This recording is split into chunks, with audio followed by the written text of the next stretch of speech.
बचाओ बच्चा 3 साल पहले ट्रेन एक्सीडेंट में मर चुका। मेरे सामने से चल के जा रहा है जिसका ऊपरी हिस्सा नहीं है। ये किसी को आदमी का है, व्यक्ति ऊपर से नीचे तक खून से लथपथ। Exactly, मैंने भी नहीं देखा है किसी को। भागो पूजा भागो, पूरी कांप रही थी बहुत भयंकर तरीके से। मुझे ऐसा फील होता है कि मेरे पीछे कोई है। तो आप लोगों का स्वागत है हमारे भूतिया स्टोरी के एपिसोड 4 में। आज का जो हमारा स्टोरी है बहुत ही ज्यादा क्रेजी, बहुत ही ज्यादा हॉरिबल, बहुत ही ज्यादा भयानक, डरावना होने वाला है। तो ये जो कहानी है, ये जो कांड है, वो हुआ था इन मैडम के साथ। और इन मैडम का मजाक भी बहुत लोगों ने बनाया था कि पैदा होने से पहले ही उस बंदे को तुमने कभी देखा ही नहीं। तुम जब पैदा भी नहीं हुई थी तब वो मर चुका था, तब तुमने उसको देख कैसे लिया। मैं टेक ओवर कर लूं? हाँ, तो हमारे भूतिया स्टोरी के एपिसोड 4 को यहाँ से शुरू करते हैं। तो भाई आपने देखा होगा कि बहुत टाइम पहले मेरा एक पॉडकास्ट वीडियो आया था विद गिनी पांडे पे, जिसमें पूजा दी ने मेरा इंटरव्यू लिया था। यार हमने ऐसे ही आपस में ही किया था क्योंकि बहुत सारे सवाल का जवाब हमें देना था लोगों को कि हम कितना पढ़े हैं, क्या पढ़े हैं, या फिर जो भी है XYZ।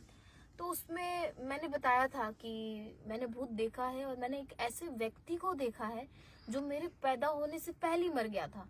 तो कमेंट में लोगों ने बहुत मजाक बनाया था कि ये क्या बोल रही है, क्या नहीं बोल रही है। तो चलो आज मैं उसी स्टोरी को पूरे अच्छे तरीके से एक्सप्लेन करके सुनाती हूँ। देखो बात ऐसा है कि मैं छत पे घूम रही थी और छत पे घूमते घूमते ना मैंने एक ऐसे व्यक्ति को देखा है जो एक्चुअल में पूजा दी, मैं पैदा नहीं हुई थी ना, बहुत पहले मर चुके थे। मतलब मेरे पैदा होने के तकरीबन कितने साल? लगभग 11 साल। 11 साल। उनके बारे में मैं थोड़ा सा डिटेल में इसलिए नहीं बोलूंगी क्योंकि हमारे पड़ोस की ही बात है वो। नहीं। तो वो लगभग 20-22 साल पहले, मेरे जन्म से भी पहले मर चुका है आदमी। तो मतलब ये थोड़ा बहुत ऐसी है यार कि मतलब समझ सकते हो, इसलिए हम थोड़ा सा डिटेल में नहीं बताएंगे। तो अभी देखो, मैं जानती नहीं हूँ एक ऐसे व्यक्ति को जिसका डेथ हमारे मतलब घर के पास में ही हो गया है या किस तरीके से, मुझे कुछ नहीं पता। क्योंकि हमारे घर में ना एक रूल है कि मरने वरने की बात मतलब कोई किसी से नहीं करता, ना ही किसी को स्टोरी सुनाता, ना ही कुछ ऐसा करता है। तो क्या हुआ कि मैं छत पे घूम रही थी और रेलवे लाइन के साइड वाले एरिया में घूम रही थी, जहाँ पे वो कदम का आपने देखा होगा कि पेड़ है, उस साइड में घूम रही थी। मैं अपने दोस्त से फोन पे बात कर रही थी। तब तक इतने में क्या हुआ कि ट्रेन आया। और ट्रेन जो मतलब हमारे यहाँ का सबसे सुपर फास्ट ट्रेन है ना, शाम के 8 बजे पूजा दी जो चलता है, वो सुपर फास्ट ही है ना। वो ट्रेन आया और जैसे ही मैं जा रही थी, मैं ऐसे मेरा बैक साइड मतलब ऐसे खड़ी हूँ मैं, मेरा बैक इधर है और मुझे ऐसा फील होता है कि मेरे पीछे कोई है। बिलीव नहीं करोगे, जैसे मैं टर्न हुई मैं देख रही हूँ कि एक ऐसा पार्ट मेरे सामने से चल के जा रहा है जिसका ऊपरी हिस्सा नहीं है, सिर्फ कमर के नीचे का हिस्सा है। और वो मेरे आंखों के सामने से चल के ऐसे जा रहा है, सिर्फ मतलब इतना बॉडी पार्ट। भाई डर के मारे मेरी फट गई। इसके गूज़बम्स हो गए। और ये कोई मजाक नहीं, मैंने तकरीबन 4 सेकंड से लेके 5 सेकंड तक उस चीज को लगातार देखते रह गई। भाई ये भूत बहुत पावरफुल है, जिसको सुना देती है उसको नजर आ जाता है। और कसम से मैं फोन पे जिसके साथ थी ना, मेरा रिएक्शन यही था कि ऐसे कर रही हूँ, मैं कह रही हूँ कि हाँ भाई लाइन पे रहना भाई, लाइन पे रहना भाई। और ऐसे करते करते मैं पूरी कांप रही हूँ और मैं पूरा चलते चलते ऐसे से हिल रही हूँ पूरा। और नीचे गई, नीचे जाते ही मेरे को लगा कि उल्टी होगी मुझे, मैंने वोमिट किया। उसके बाद मैं पूरी बेचैन हो गई, जैसे कि मेरा पूरा शरीर गर्म हो गया हो, मैं पूरी कांप रही थी बहुत भयंकर तरीके से। उसके बाद क्या हुआ कि रात को मैंने किसी को कुछ नहीं बताया। जब सुबह उठी तो हो गया मुझे बुखार, और जब बुखार हुआ तो मम्मी से मैंने बताया कि मम्मी ऐसा ऐसा करके बात है। तो मम्मी ने कहा कि तुम कसम से बोलो कि तुमको किसी ने स्टोरी तो नहीं सुनाया? मैंने कहा नहीं, ऐसा किसी ने स्टोरी नहीं सुनाया। तो फिर मम्मी ने बताया था कि तुम्हारे पैदा होने के तकरीबन 7-8 साल पहले की कहानी है कि कोई सामने रेलवे लाइन से ऐसे उनका मृत्यु हो गया था और तब से वो लोगों को ऐसे ही दिखते हैं। और उनके शरीर का जो निचला हिस्सा था वो ठीक था, ऊपर का सारा खराब हो गया था। तो ये सच्चाई है। अब सोचो कि मेरे को पता नहीं है उस इंसान के बारे में, मैंने देखा, तो अब ये झूठ थोड़ी होगा यार। इस चीज को लेकर के लोगों ने, हमारे मेरा रोंगटा देखो कितना खड़ा है। इस चीज को लेके बहुत सारे लोगों ने बवाल बनाया कि ये मतलब पॉडकास्ट में बहुत ज्यादा बवाल बनाया गया था। और सच बता रही हूँ, लगभग कितने दिन तक शिवन, 6-7 दिन तक बीमार रही थी ना मैं। तुम ही नहीं, हम भी देखे हैं उसको, गोली ने भी देखा है। तभी तो हम लोगों को शक हुआ कि तुमको कौन बताया ये बात, क्योंकि अक्सर हम लोग ये देखते थे। अनीता दीदी, सबसे पहले अनीता दीदी देखी थी, ठीक है, आंगन में सो रही थी और शाम का मतलब समय था और दादी अक्सर शाम को थपकी दे के बच्चों को सुलाती है, तो दादी सुला रही थी उसको, तो उसका मन नहीं था सोने के लिए, तो वो उठ के चली गई टहलने के लिए उधर साइड। पहले ना हमारे यहाँ प्लांटेशन का काम होता था, तो घर का जो पूरा बैक साइड है या फ्रंट इधर का साइड है जो आप देखते हो, घर का साउथ और घर का ईस्ट साइड फुल्ली छोटे जो प्लांट होते हैं नर्सरी, उससे फुल होता था। तो क्या होता था कि उधर स्टाफ भी होते थे। दीदी चली गई तो दीदी ने देखा कि जिसका ऊपरी हिस्सा नहीं है वैसा कोई बंदा आ रहा है रेलवे ट्रैक से। वो चीखी दौड़ते हुए भाग के आई आंगन में। तो उसने जो देखा था ना, एक्चुअल में ये अनीता दीदी ने देखा था लगभग उसके डेथ के 2 से 3 साल बाद। ये बहुत ताजी घटना थी, हमारे मोहल्ले की थी। उसके बाद क्या हुआ कि मतलब उस बंदे के मरने, जो दिखा उसके मरने से, हाँ, मरने से लगभग 3 साल बाद अनीता दीदी ने देखा था। और तब अनीता दीदी की उम्र 4 से 5 साल रही होगी। तो अगर उसकी डेथ हुई भी होगी तो अनीता दीदी 1 से 2 साल की रही होगी। जो एज है किसी बच्चे की मेमोरी के हिसाब से बहुत छोटी एज है। किसी को याद नहीं रहेगा कि कोई घटना मेरे मोहल्ले में ऐसी हुई है। उसके बाद क्या हुआ कि जो राधा की मम्मी है घोली, उसने भी एक बार ऐसा ही कुछ देखा था, लेकिन उसने देखा था दोपहर में, और उसने भी सेम वहीं पे देखा था, मगर वो दूसरे तरीके से देखी थी। उसने ये देखा कि एक गाय एक आदमी को दौड़ा रही है और वो भाग रहा है वो आदमी, लेकिन उसका ऊपर का हिस्सा नहीं है, और उसने दोपहर में देखा था। जब मैं देखी थी तो मैंने कुछ डिफरेंट देखा था। मैं गई थी बांसवारी में, इधर साइड मेरे घर का जो बांसवारी इधर का हिस्सा है ना, उसके पीछे। हाँ, कारण ये था कि दोपहर में मेरे घर के जो स्टाफ थे वो लहसुन प्याज डाल के खाना बनाते थे और मैं थी थोड़ी चटोरी, तो मैं चली गई चुपके से उनके बर्तन में से खाने गई। तो मैंने एक उमेश जी करके थे, उनको ढूंढा, उमेश जी थे नहीं। तो उनका बर्तन जो झोपड़ी आप लोग देखोगे आज के भी टाइम पे प्लास्टिक की एक झोपड़ी है, वहीं पे उनका झोपड़ी हुआ करता था, और बगल में एक और भी कुटिया हुआ करता था, 2 कुटिया, एक उमेश जी का और एक अवधेश जी का। तो मैं गई थी उमेश जी के, उसमें दोनों भाई ही थे, अपने चचेरे भाई उमेश अवधेश। तो दोनों मुझे मिले नहीं, लेकिन मैं एक्चुअल में गई थी चोरी करके खाने के लिए लहसुन प्याज वाला खाना। तो मैं क्या देखी कि मतलब रेलवे ट्रैक से 2 पैर से ऐसे उतरते हुए आदमी कोई आ रहा है, और मैंने सिर्फ पैर नहीं देखा, खून से लथपथ शरीर देखा जो तड़प रहा था, ऐसे तड़पते हुए रेलवे लाइन से आ रहा था। मतलब एक नॉर्मल पैर चलता है, मैंने वो नहीं देखा, मैंने तड़पता हुआ शरीर देखा जो ऊपर से नीचे की तरफ आ रहा था। तो मैं बहुत तेज चीखी और वहां से भागने की कोशिश की, लेकिन मैं भाग नहीं पा रही थी। तब तक मेरी चीख जो थी वो, मैं एक्चुअल में मुझे फील हो रहा था कि मैं चीख रही हूँ, लेकिन मैं चीख नहीं पा रही थी। एक्चुअल में मेरी चीख जाम हो गई थी। जो होता है ना कि आपको तो लगता है कि आप चीख रहे हैं, लेकिन आपके मुंह से कोई आवाज नहीं निकलती, मेरे साथ वो हुआ था।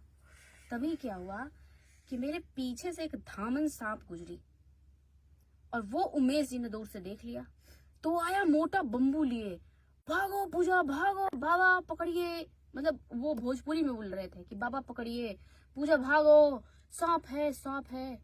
और उनको लगा कि मैं जो चीखी हूँ ना, मैं सांप को देख के चीखी हूँ। एक्चुअल में मैंने उस तड़पते हुए पैर को देखकर चीख लगाई थी। उसके बाद क्या हुआ कि लगभग मैं आधी मूर्छित होकर के गिर गई थी।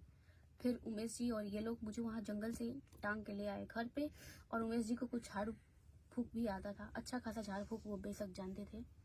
मतलब उन्होंने घर में कई बार झाड़ फूक, सांप बिच्छी सब करते हैं, तो उन्होंने क्या किया कि मुझे झाड़ फूक किया, और उसके बाद पापा को बोले कि इन्होंने कोई बुरा चीज देखा है, और उनको ये लगा कि जो सांप था वो किसी का डायन था किया हुआ।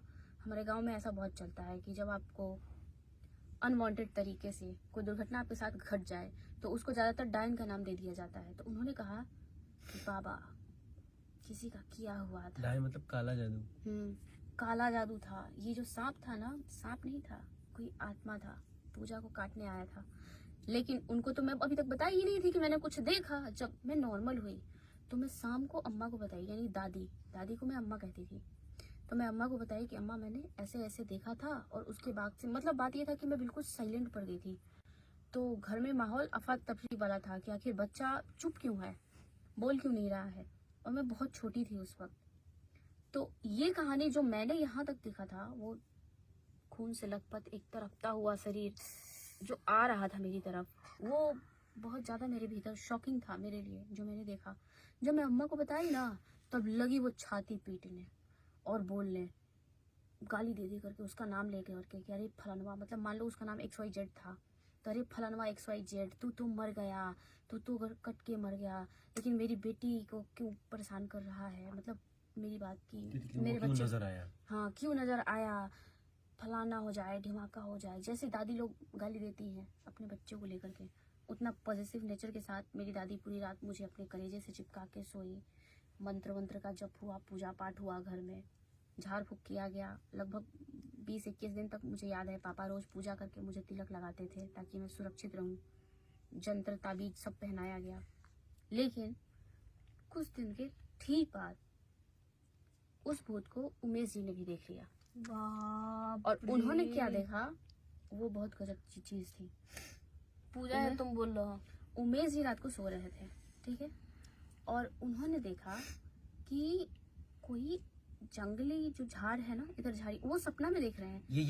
ये बात कौन से ईयर की है ये तो बताओ। 90s का है ये? हाँ 90s का है। ये कहानी होगी 1997 की या 98 की। ये बहुत छोटी थी, मैं पैदा नहीं हुआ था। 96-97 की, मतलब मैं 3 से 4 साल की रही होंगी तब की कहानी है। तो उमेश जी सोए हुए थे और उनको सुनाई देता है। असल में ये घटना दोनों के साथ सेम टाइम पे हुई है, इसलिए इसका प्रूफ है कि उनके साथ कुछ हुआ है। जैसे मैंने बोला तो लोगों ने बच्चा समझ के उसको मजाक में उड़ा दिया, लेकिन इस मैटर पे कोई मजाक नहीं उड़ा पाएगा। और ये मैटर ये थी कि उमेश जी और अवधेश जी दोनों के साथ सेम घटना होती है, लेकिन एक जगती आंखों से देखता है, दूसरा सोते हुए देखता है। उमेश जी सोए हुए हैं कुटिया में और अवधेश जी बाहर में है। एक और स्टाफ था, शर्मा, याद आ गया, शर्मा जी, जिनको हम लोग चिढ़ाते थे, ठक ठक जी, शर्मा जी कौन है, आइए जी, बैठिए गले से गले मिलाइए जी। याद है वो शर्मा जी दुबले नस्कट दादा। ना ना, ठक नहीं, ठक नक्सर ठक दूसरे कौन के। है जी, नहीं ठक ठक ठक कौन है जी, शर्मा आइए जी, जी, शर्मा शर्मा जी, जी गले से गले मिलाइए जी। हाँ, ऐसे। ये ऐसे समझ में आ गया। हाँ। वो स्टाफ हमारे घर के शर्मा जी। शर्मा जी उमेश भैया के साथ, हमारे घर में इन उमेश साहब शर्मा के जी 2 स्टाफ स्टाफ थे। थे क्या वो? हाँ शर्मा वो जी स्टाफ। अभी तक रहे हैं, मतलब नस्कर 2008 दादा तक थे दूसरे ना, हैं। हाँ 2008 तक थे ना। नहीं, नस्कट 2008 दादा तक नहीं, दूसरे हैं क्या? नस्कर दादा दूसरे हैं। नस्कट नस्कर दादा दादा, बंगाली थे। हाँ नस्कर दादा जनरल मैनेजर थे ONGC, जो सॉरी यहाँ पे जो भारत पेट्रोलियम है ना उसके, वो दूसरे हैं। एक सेकंड, हमें कैसे फिर याद है ठक ठक ठक? सॉरी मैंने क्योंकि किसी को देखा नहीं है। एग्जैक्टली मैंने भी नहीं देखा है किसी को। मैंने वो ये कौन आदमी है मैंने भी नहीं देखा है, लेकिन मुझे ठक ठक ठक याद है। क्योंकि हम लोग करते थे ना, तो इसलिए तुमको याद है। हाँ मैं ये चीज एक्सप्लेन। उस टाइम पे टोटल मेरे घर में 27 स्टाफ रहते थे, जिनमें से कि 17 स्टाफ 24 घंटे इस घर में रहते थे। और क्यों रहते थे वो तो बता दो। हाँ, क्योंकि हमारा बिजनेस चलता था उतना सारा, जिनमें से कि 4 स्टाफ 24/7 हाउस स्टाफ थे, जिनका काम था बच्चों को पालना, बच्चों का शिक्षा दीक्षा करना, बच्चों को स्कूल ले जाना, ले आना, छोड़ना, गाड़ी चलाना, मतलब सिर्फ वो डेडिकेटेड थे हम पे, मैं, दीदी, भैया, हम जो बच्चे थे घर के उस पे या मम्मी पे, उनका काम था फुल्ली।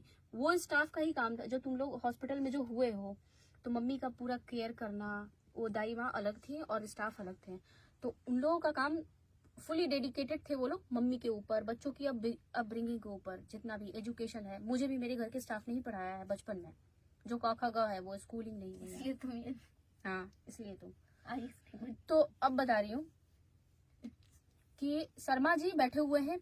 एक पेड़ था हमारे यहाँ बेल का, बहुत विशाल पेड़, बहुत बड़ा, वो मुझे कट याद चुका है। मैं बताऊँ कहाँ था? हमारे मेन दून का दरवाजे के सामने, जहाँ वो दून का फूल है। पेड़ के पास। नहीं, उससे पहले उससे पहले जहाँ अब कनेल का पेड़ है। कन जहाँ पीसीओ बूथ था। एग्जैक्टली मैंने बोला ना वहीं हाँ? पर, जहाँ पीसीओ ओ बूथ हाँ, पूछ लो, रुद्राक्ष के पेड़ के पास ना। नहीं उसके और वो कनाइल के बीच में। जो कनेल का पेड़ है वो वही उगा है जहाँ बेल का पेड़ था। ठीक हाँ, बेल का पेड़ exactly। इधर था। ये अरे कनल तुम्हें का नहीं पेड़, पता ये होगा। कनल का पेड़ है। उसके इधर टाइप याद है नहीं। ऐसे, नहीं, पर वही एरिया में था ना। हाँ उसी एरिया मैं में था। सही बोल रही हूँ, मैं सही बोल रही हूँ। ठीक है चलो आगे ठीक बोलो। है अब बता रही हूँ, सुनो। ये एक बेल का विशाल पेड़ है। अब जहाँ ये गैया का बन गया है ना, ये जो डेयरी, वहां पे एक विशाल आंवले का पेड़ था। उस पे अक्सर वो जो बड़ा सा काला, वो जो नागिन जो मुझे दौड़ाई थी, असल में उसका वो घर नागिन था। नहीं, धामिन जो हाँ, धामिन नागिन ही थी वो। मतलब एक मिनट, धामिन नागिन अलग होता है। फीमेल कैरेक्टर मोटा बड़ा सा होता है, बहुत तगड़ा। फीमेल कैरेक्टर दूसरा होता है। नाग और नागिन हर सांप की कैटेगरी में होते हैं, ठीक है। चाहे वो धामिन हो, चाहे वो करैत हो, चाहे वो कोई भी हो, एक फीमेल होगी एक मेल होगा। तो जो फीमेल कैरेक्टर होगी मैं उसकी बात कर रही हूँ। उसके बच्चे हुआ करते थे उस पेड़ के अंदर में। वही सांप आपको आज भी नजर आते हैं आंवले के पेड़ के अंदर में, क्योंकि आंवले के पेड़ में बहुत अच्छा खासा स्पेस था उनके बच्चों के लिए। और वहां पे तोते भर भर के हुआ करते थे, बहुत सारे तोते। तो नागिन अक्सर ना तोते खाने के लिए उसमें जाया करती थी। तो शर्मा जी उस वक्त नागिन से तोते को बचाने में लगे हुए थे। ये रात की बात है, लगभग 11 बजे। उन्होंने सुन लिया था तोतों की चीख। लेकिन इधर उमेश जी और अवधेश जी के साथ दो घटना हो रही है।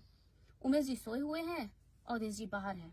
उमेश जी ने देखा कि जंगल से जो रेलवे लाइन का ट्रैक है, वहां से कोई अंदर आने की कोशिश कर रहा है और उस व्यक्ति का ट्रेन से गिर के एक्सीडेंट हो गया है और वो खून से लथपथ है, ठीक है। अवधेश जी यहाँ आंखों से देख रहे हैं कि कोई अंदर घुसने की कोशिश कर रहा है। अवधेश जी रियलिटी देख रहे हैं, वो सपने में देख रहे हैं। अवधेश जी ने देखा कि कोई जबरदस्ती बचाओ बचाओ, हाय माई, हाय बाप, ऐसी आवाज आ रही है। वो व्यक्ति ऊपर से नीचे तक खून से लथपथ है, माथा फटा हुआ है, ये भी फुटा हुआ है। यहाँ से इतना खून से लथपथ गुदा निकला हुआ है शरीर का, और वो लड़खड़ाता हुआ अंदर जो झाड़ियां हैं उससे अंदर आने की कोशिश कर रहा है। अवधेश जी ने जैसे ही देखा, चिल्लाए, ए शर्मा, अरे जल्दी आओ रे। शर्मा जी चिल्लाए, बाबा बाहर कुछ हुआ है, जल्दी आओ। तो इधर से मेरे एक मतलब घर के जो मेंबर थे सारे दौड़े, उधर से शर्मा जी भी दौड़े, उधर से अवधेश जी भी दौड़ा। तब तक क्या हुआ कि शर्मा जी और अवधेश जी जिसको उठा के लेके आ रहे थे, ठीक है, उमेश क्या हुआ कि चिल्लाता है, रोक रोक रोक रोक रोक, ये हो मर्दवा गोर कटल बा, भोजपुरी में, कि मर रुक जाओ, ये वही है, इसका पैर कटा हुआ है। जबकि वो आदमी चल के आ रहा था और इनको ये दिखाई देता है कि पैर कटा हुआ है इसका।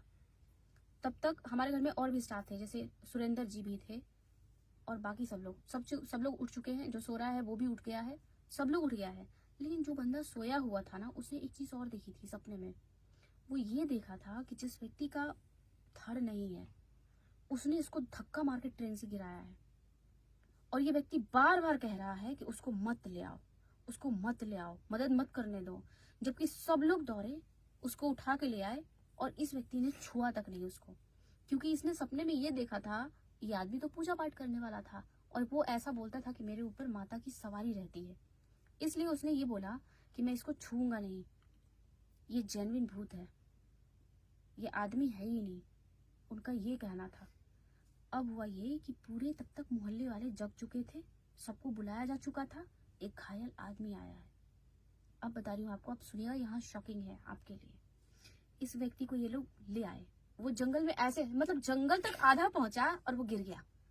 उसको फिर टांग के लाया गया, उसके पैरों में पट्टी किया, इधर पट्टी किया, ये जो मांस का लुथरा जो निकला हुआ था इसको पट्टी किया, इसको पट्टी किया, खटिया पे सुलाया।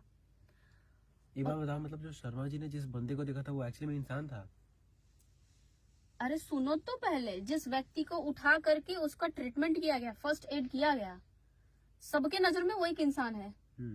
उसकी मदद कम से कम 20 लोग कर रहे हैं इस वक्त। पूरे गांव के लोग इकट्ठा है, पूरा मोहल्ला का लोग इकट्ठा है। ये चबूतरा है ना, ये चबूतरा, अपने घर से जब निकलते हैं तो चबूतरा है लिसोड़े के पेड़ के पास। वो चबूतरा पहले छोटा हुआ करता था, बड़ा हो गया है।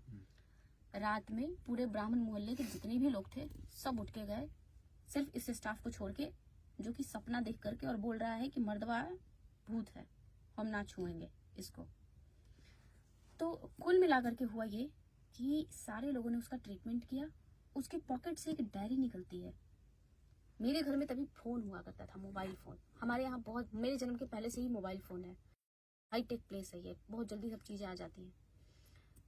तो उस फोन में उसके घर का डायरी में नंबर लिखा हुआ था। मेरे भैया थोड़े चतुर चालाक इंसान, सोचे कि परिवार को इन्फॉर्म कर देता हूँ, कॉल मिला है। वो आदमी खटिया पे लेटा हुआ है, बीमार है, लिसोड़े के पेड़ के पास। पूरे मोहल्ले वाले इंतजार कर रहे हैं कि इसका ट्रीटमेंट होगा, कहाँ ले जाएं। तब पास में मेडिकल की कोई फैसिलिटी नहीं ना था हमारे यहाँ। अगर मेडिकल ट्रीटमेंट किसी को चाहिए तो पटना था, नहीं तो था नहीं। तो सब इंतजार कर रहे थे कि अगर सुबह तक जिंदा बच्चा आए कहीं से तो हम इसको हॉस्पिटल पहुंचा देंगे। इंतजार करते करते समय के साथ सब लोग लुंगड़ाने लग गए, वहीं आसपास में सो गए, थोड़ा सा सुस्ता गए। भैया ने फोन लगा दिया रात को, यहीं पे घर में 4 दोस्तों के साथ। मोहल्ले के 4 दोस्त मिलकर कॉल लगा देते हैं। डायरी पे वो जो नंबर है, वो आदमी अपना नाम बताता है, मुझे याद नहीं है क्योंकि मैं बहुत छोटी थी, इसलिए मैं अब यहाँ से हो सकता है डिटेलिंग थोड़ा भूल जाऊं। फोन पे जो व्यक्ति बात कर रहा है वो लड़के की माँ है और कहती है कि मेरा बेटा आज से 3 साल पहले ट्रेन एक्सीडेंट में मर चुका है। बाप रे। तब तक ये लोग सोचते हैं कि साला कोई मजाक कर रहा है, झूठ बोल रहा है, कोई है ही नहीं ये बात। भाग जाए क्या भाई बाहर। अब क्या हुआ, अब सुनो। भैया है, राजेंद्र भैया है, म्यूट कर देना मैम, ठीक है। नहीं म्यूट क्यों सोनू करूंगा, भैया है, चलेगा ना। सोनू भैया है, एक और विकास भैया हुआ करते थे कोइलवर से। वो सब यहाँ पे सोचो 18-19 साल के लौंडे इसके जैसे। कहीं कॉल लगाया, लड़के की माँ ने फोन उठाया। वो लड़का अच्छा खासा घर से था, एक बड़े बिजनेसमैन का बच्चा था वो। उसके घर में मोबाइल है, सॉरी लैंडलाइन है, लैंडलाइन पे कॉल जाता है। उसकी माँ कहती है कि 3 साल पहले मेरा बेटा ट्रेन एक्सीडेंट से मर चुका है। अब ये बच्चे सोचते हैं कि साला फोन किसी और को करे, किसी और फूफा जी का नंबर होता है उसमें।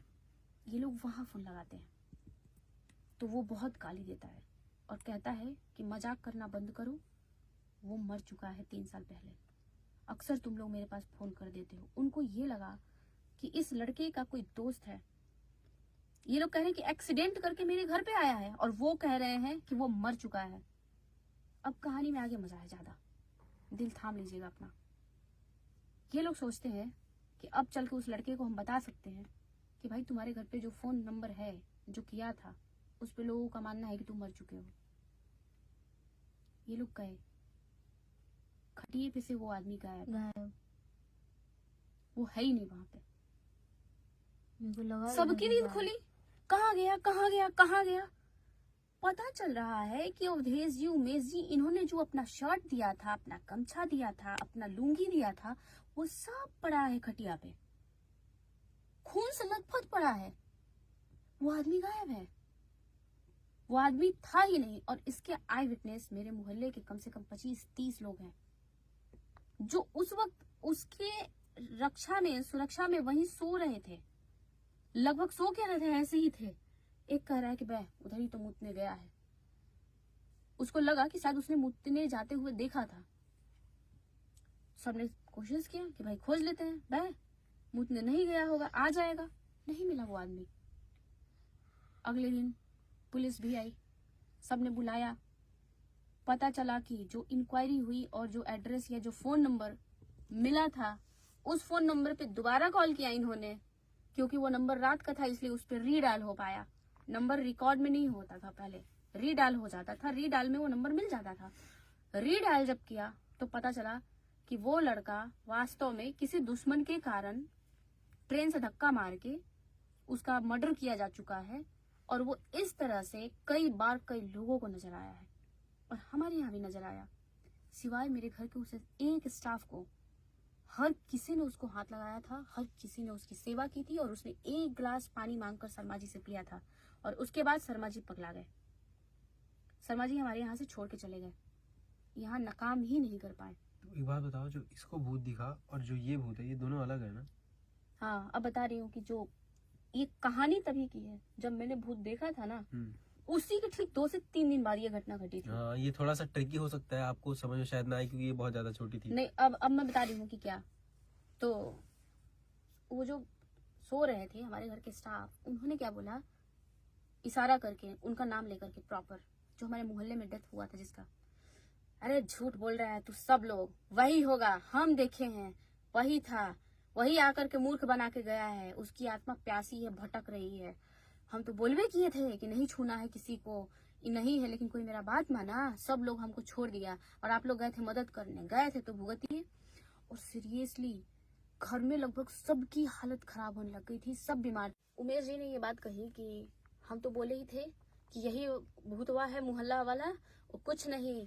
एक हमारे यहाँ बोलते हैं सवांग रचाना, वो हिंदी शब्द है लेकिन बोलते हैं कि सवांग रचैले रहे हो, तारा लोग के बुझाइल ना, कहे थे ना कि नहीं छूना उसको, नहीं जाना उसके पास में, वही है ड्रामा कर रहा है, सब लोग आ गए ना उसके चपेटे में, तुम लोग को सच्चा भूत दिखता है।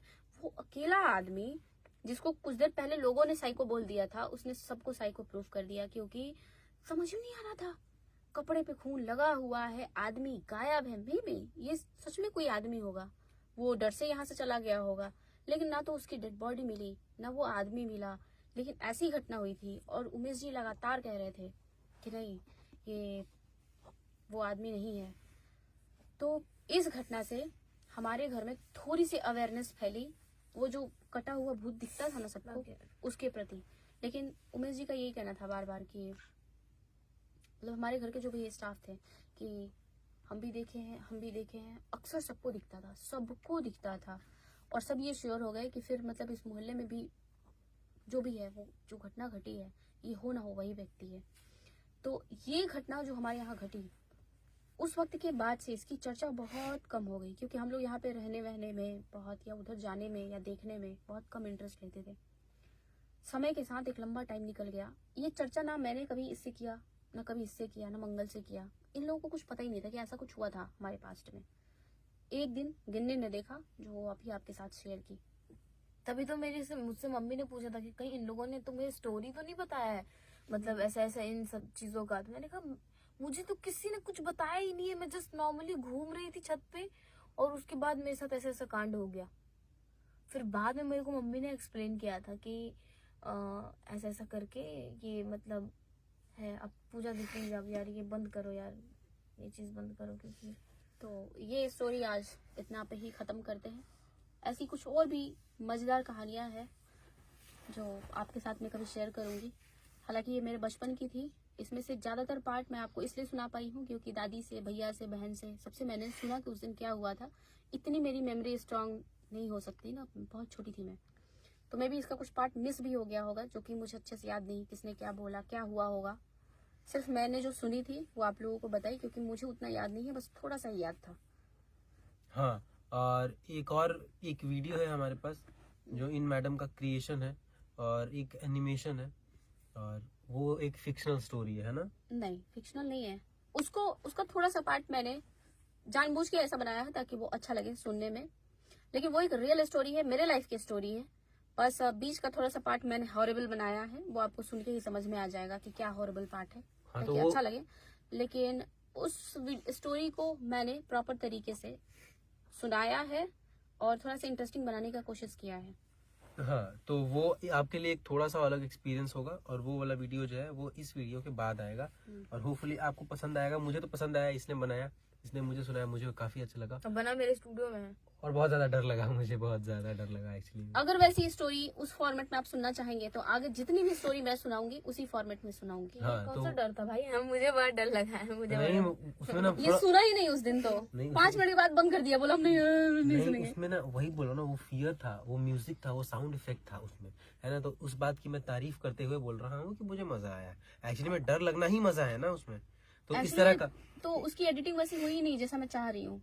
हाँ, लेकिन वो ऐसा वीडियो नहीं है, वो काफी डिफरेंट चीज है।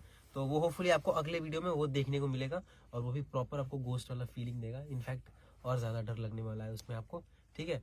तो वो वीडियो डालेंगे अगली बार। और पूरी ईमानदारी से कमेंट करना, अच्छा नहीं लगेगा बताना, अच्छा लगेगा वो भी बताना, क्योंकि आगे से आपको अगर स्टोरी सुननी है तो क्या करेंगे कि उसी तरीके से आगे स्टोरी लेके आएंगे आपके लिए। और जो स्टोरी मैं सुनाना चाहती हूँ भी, बहुत सारी फारू स्टोरियां हैं हमारे लाइफ की। कुछ मेरे लाइफ की लगभग 15 से 20 स्टोरी है, इसके लाइफ की लगभग 6 से 7 स्टोरी है, और अनीता दीदी की भी लाइफ की है। तो उसको मैं क्या करूंगी कि बहुत ज्यादा है। हाँ, अनीता दीदी का बहुत ज्यादा है। उसको मैं क्या करूंगी कि इसी फॉर्मेट में अच्छे से तैयार करके फिर आपको सुनाऊंगी, आपको भी मजा लगेगा। लेकिन अगर आपको अच्छा लगेगा तभी अभी देख तो लेने दो सबको, हाँ। ठीक है? तो आप लोग देखिएगा अगले वीडियो में और बताइएगा कैसा लगा। बाकी ये था हमारा भूतिया स्टोरी का एपिसोड नंबर 4। चलते हैं, अब आपसे मिलते हैं दोबारा एक नए वीडियो के साथ। हमारा आज का ये वीडियो था यहीं पे समाप्त।